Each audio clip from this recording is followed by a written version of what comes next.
Hello and welcome back to Pocket Rockets, and today we're going to be taking a look at the LCD models McLaren 600L. Crap. I was thinking of using this paintbrush as kind of like a pointing stick, but that didn't work. Anyways, today we're going to be taking a look at the LCD models McLaren 600LT. So LCD being one of those brands that I'm not very familiar with. So this is, well, I think their second release. Their first car was a Range Rover Velar. And yeah, let's start the review by the packaging. So the packaging is fairly standard. This is just your standard, your standard 164 collector grade packaging. We have a paper shell, and inside is a transparent plastic display case and a plastic base. It's fairly basic, but I do have to give good credit though. This design does look pretty nice. It's very simplistic, but it does have the kind of high-class feel that a McLaren should. And also, I do like the LCD models logo. I think it looks pretty cool. And we also have the McLaren logo back here. So now it's time to crack this thing open. You can gently get this out. And the plastic is a bit scuffed. That's because the diecast store that I bought this from had this in their inventory for a few months. And yeah, it got a bit scratched, but who cares? Right, so the car is out now, and it does look really, really good. So we're going to cut to the car on the display now. Right, so now the car is out of the package. The kind of first thing that you might notice if you're looking at this in person is the paint on the front trunk. As you can see, there is visibly some bubbling going on the paint of the front trunk, and actually kind of coming onto the front kind of fender piece here. So the reason of this was the seller actually had this car in storage for a few months, and I guess it just got a bit too humid to the car's liking, and the car started to rash up. And yeah, when I bought this, the seller, I don't think he even knew that the car was that the car had rashes, because it was obviously in its box, and I didn't notice at first. So yeah, when I got home I noticed, and I was pretty bummed out, but yeah, I guess we just got to live with it now. I mean, it's kind of a shame because this is just such a pretty car. Like, it's just, everything about it is so beautiful, but then it just has this little imperfection. So yeah, as always, we're going to start with the front. So the front of the car, but even more in front, right here, we have a metal-plated McLaren in the 600LT, which is pretty average for a collector's a collector's car's display stand, I guess is how you say it. But yeah, moving on to the front. So we're going to zoom in a bit. So the front headlights are inserts, plastic insert headlights, and they do have a nice detail to them. And also we have a metal plated, I don't know if this is how you say it, but this plate is, this McLaren logo on the front here is actually metal plated, which is really nice. And the front detail is all very nice. And my favorite thing about the front might just be the carbon fiber. And yeah, this might be my favorite part about the whole car, is just the carbon fiber all over it. It looks absolutely amazing. All right, so now moving on to the side.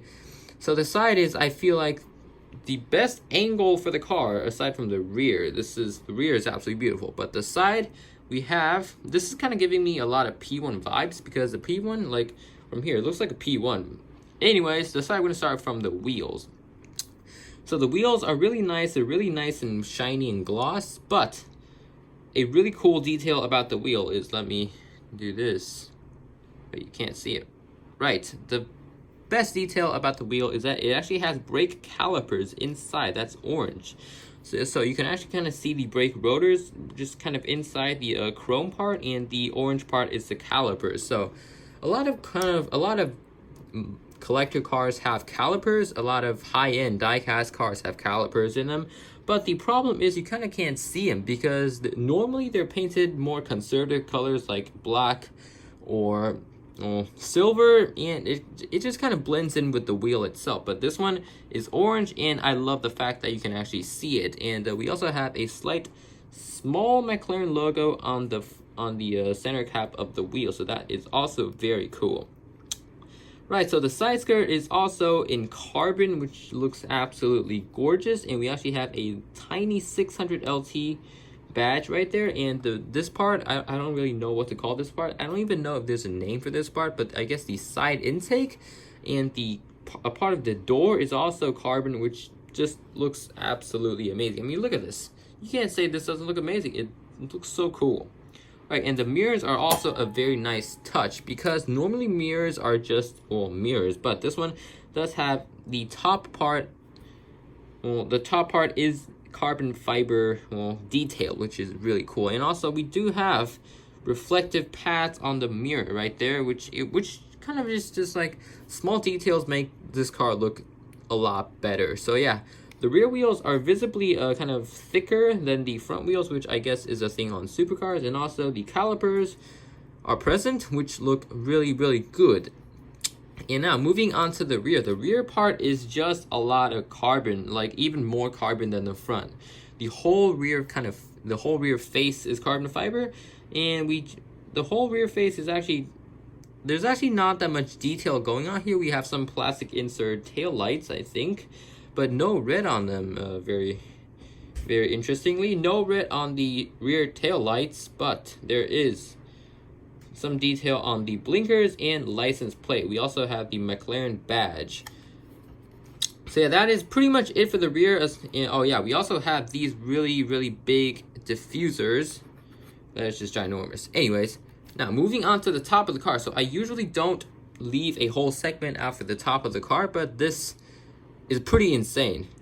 I mean, just look at this. It looks like some sort of weird and magical robot. I don't know why, but wow, I mean, the top part, just look at it. It does just look amazing. It just looks amazing. We have carbon fiber running all along the roof.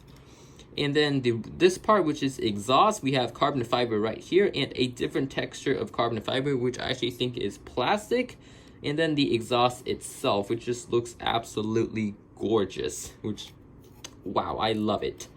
So yeah, that is pretty much it for the exterior of the car, but now for the interior. And I don't really give interior reviews, but yeah, this one interior is very special. And as you can see, we actually have some sort of carpeting on the interior, which is absolutely insane. Because, like, well, let me take another car, for example, this Subaru WRX STI. You can see the interior is just good old plastic, which is the standard, which is kind of like the standard for 1/64 scale cars. The interior is just plastic, but no, this one actually has matting on it, which looks just amazing. And you can't really see inside of the interior, but I'm pretty sure we do have details on the details on the steering wheel and the dash and the center console, which just, wait, can you see the center console? Yeah, you can see it.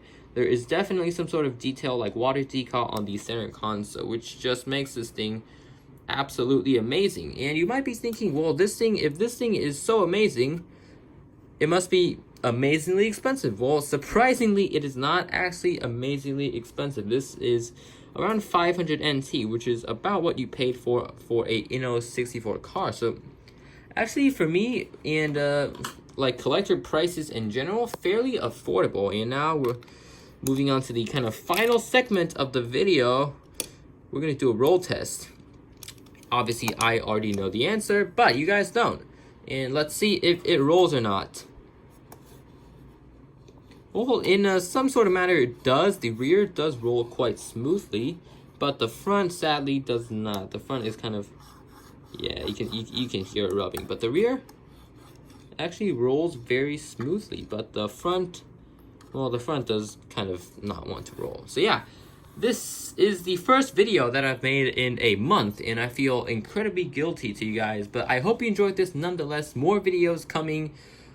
I'm definitely never gonna allow this unacceptable span of not uploading ever again. And this has been Pocket Rockets. You can find me on Instagram at PocketRockets64, where you can see a lot of just generally 1/64 content. And you, well, like and subscribe, because we are currently at 450 something subscribers, and that blows my mind. Bye.